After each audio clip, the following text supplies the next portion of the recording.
चलिए आज बात करते हैं कर्नाटक के एक ऐसे शापित जंगल की जहां कहते हैं कि आज भी एक आत्मा अपने बदले के लिए भटक रही है। तो ये कहानी है उसी आत्मा की और उस इंसान की जिसने उसे ललकारने की हिम्मत की थी। अक्सर हम सुनते हैं कि किसी इंसान पर भूत प्रेत का साया पड़ गया, लेकिन जरा सोचिए क्या हो अगर कोई आत्मा किसी जानवर को अपना निशाना बना ले। हमारी आज की ये कहानी इसी खौफनाक सवाल के इर्द गिर्द घूमती है।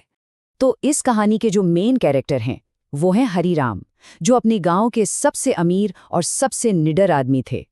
और उनके साथ थे उनके दो शानदार बैल, भानु और भीम। ये बैल उनकी शान थे, उनका गुरूर थे। अब देखिए, ये कोई ऐसे वैसे बैल नहीं थे। मतलब जहां दूसरे जानवर सांपों को देखकर ही रास्ता बदल लेते थे, वहीं भानु और भीम वो तो निडर होकर उनके ऊपर से निकल जाते थे। उनकी हर जीत हरीराम के लिए तो गर्व की बात थी, लेकिन गांव के कुछ लोगों के लिए जलन की वजह भी थी। तो कहानी में एक तरफ हरीराम और उनके बैल थे और दूसरी तरफ थी जिज्ञासा, जंगल में रहने वाली एक रहस्यमयी औरत, जिसे गांव वाले चुड़ैल मानते थे।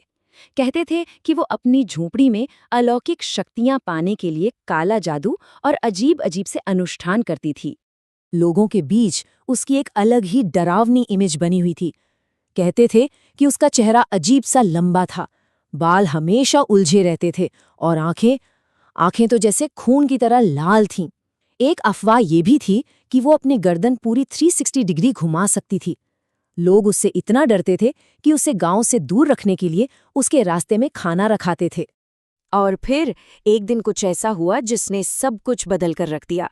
कुछ डाकुओं ने गांव के सरपंच की बेटी की हत्या कर दी, और वो भी ठीक जिज्ञासा की झोपड़ी के पास। अब देखिए, कातिल तो कोई और थे, लेकिन गांव वालों का सारा शक सीधा जिज्ञासा पर गया। जो डर था ना, वो अब अंधे गुस्से में बदल चुका था। जिज्ञासा चीखती रही, अपनी बेगुनाही की दुहाई देती रही, लेकिन उसकी एक भी सुनने वाला कोई नहीं था। बस फिर क्या था? गुस्साई भीड़ उसे उसकी झोपड़ी से घसीटते हुए बाहर ले आई और पास के एक बड़े से पीपल के पेड़ से उसे बांध दिया, और फिर उन्होंने उसे जिंदा जला दिया। और कहते हैं कि आग की उन लपटों के बीच जिज्ञासा ने एक खौफनाक श्राप दिया। उसने कहा, मैं वापस आऊंगी और तुम सबका विनाश कर दूंगी। उस वक्त तो गांव वालों ने सोचा कि ये बस एक मरती हुई औरत की खोखली धमकी है, पर वो गलत थे। लेकिन वो धमकी खोखली नहीं थी। ठीक 2 महीने बाद जिज्ञासा का श्राप सच होने लगा। उसी पीपल के पेड़ के पास एक के बाद एक रहस्यमयी मौतें होने लगीं। पूरे गांव में दहशत फैल गई। घबरा कर गांव वालों ने एक तांत्रिक को बुलाया और उसने कन्फर्म किया कि हाँ, ये जिज्ञासा की ही आत्मा है। तांत्रिक ने मंत्रों से उस आत्मा को पेड़ से बांध तो दिया, लेकिन इसमें एक पेंच था। ये बंधन सिर्फ शाम 6 बजे तक ही काम करता था। उसके बाद वो आज़ाद थी जंगल में अपना शिकार ढूंढने के लिए। लेकिन हरीराम को इन सब बातों से कोई फर्क नहीं पड़ता था। वो भगवान हनुमान के बहुत बड़े भक्त थे और उन्हें लगता था, या यूं कहें कि घमंड था, कि कोई चुड़ैल उनका कुछ नहीं बिगाड़ सकती। और इसी भरोसे में वो 6 बजे के बाद भी अपने बैलों को जंगल में चराने ले जाते रहे। और फिर एक दिन वही हुआ जिसका डर था। जंगल में हरीराम की आंख लग गई, और जब वो नींद से जागे तो शाम के 7 बज चुके थे। चारों तरफ घना अंधेरा था, और तब उन्हें अपनी गलती का एहसास हुआ। एक बहुत बड़ी जानलेवा गलती। हरीराम जैसे तैसे अपने बैल भानु को लेकर वहां से भागने लगे, तभी एक बहुत ही अजीब गूंजते हुई आवाज ने उन्हें रोक दिया। वो आवाज एक साथ मर्द और औरत दोनों की लग रही थी, और वो कह रही थी, बुला ले अपने भगवान को, आज मैं तुझे और तेरे इस बैल दोनों को खा जाऊंगी।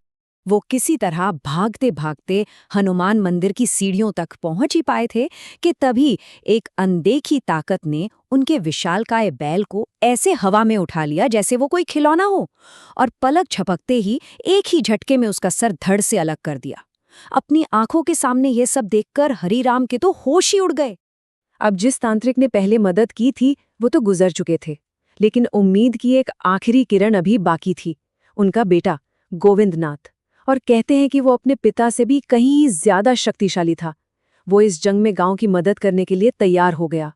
गोविंदनाथ ने गांव वालों को साफ साफ बताया कि इतने साल पेड़ से बंधे रहने की वजह से जिज्ञासा की ताकत हजारों गुना बढ़ चुकी है और अब उसे काबू करने का चांस 10 लाख में से सिर्फ एक है। दांव पर सब कुछ लगा था। तो गोविंदनाथ ने एक बहुत ही मुश्किल अनुष्ठान शुरू किया। सबसे पहले हरिराम की सुरक्षा के लिए सिंदूर और राख का एक छोटा घेरा बनाया गया। फिर जिज्ञासा को फंसाने के लिए कुमकुम और कोयले की राख का एक बड़ा घेरा। चंदन की लकड़ियों से पवित्र यज्ञ शुरू हुआ और शक्तिशाली मंत्रों के जाप से उस आत्मा को बुलाया गया। करीब 4 घंटे तक एक भयानक आध्यात्मिक लड़ाई चली और आखिरकार जब सब लोग एक साथ हनुमान चालीसा का पाठ कर रहे थे, तब जाकर जिज्ञासा की आत्मा एक तांबे के बर्तन में कैद हो पाई। आत्मा कैद तो हो गई थी, लेकिन असली सवाल अब था, उसे हमेशा हमेशा के लिए कैद कैसे रखा जाए। गोविंदनाथ का जो प्लान था वो एकदम पक्का था। सबसे पहले उस तांबे के बर्तन को उसी पीपल के पेड़ के नीचे बहुत गहरा दफनाया गया। फिर उस गड्ढे को गंगा जल से पवित्र किया गया। उसके ऊपर नीम की लकड़ियां रखकर पवित्र आग जलाई गई। और बात यही खत्म नहीं हुई, ठीक उसी जगह पर एक हनुमान मंदिर बना दिया गया ताकि वो बुरी शक्ति फिर कभी बाहर ना आ सके। इस पूरी घटना से हरिराम को एक बहुत कड़ा सबक मिला। उन्हें ये तो समझ आ गया कि हनुमान जी में उनकी आस्था ने ही उनकी जान बचाई, लेकिन उनके घमंड और लापरवाही की कीमत उनके सबसे प्यारे बैल को अपनी जान देकर चुकानी पड़ी। मतलब विश्वास आपको बचाता जरूर है, पर वो सावधानी और विनम्रता की जगह नहीं ले सकता। और ये कहानी एक सवाल के साथ खत्म होती है, एक ऐसा सवाल जो आज भी उस गांव के लोगों को परेशान करता है। गोविंदनाथ ने इतने सारे उपाय तो कर दिए, पर क्या जिज्ञासा सच में हमेशा के लिए कैद हो चुकी है, या वो आज भी उस मंदिर के नीचे बाहर आने का इंतजार कर रही है? इसका जवाब शायद किसी के पास नहीं।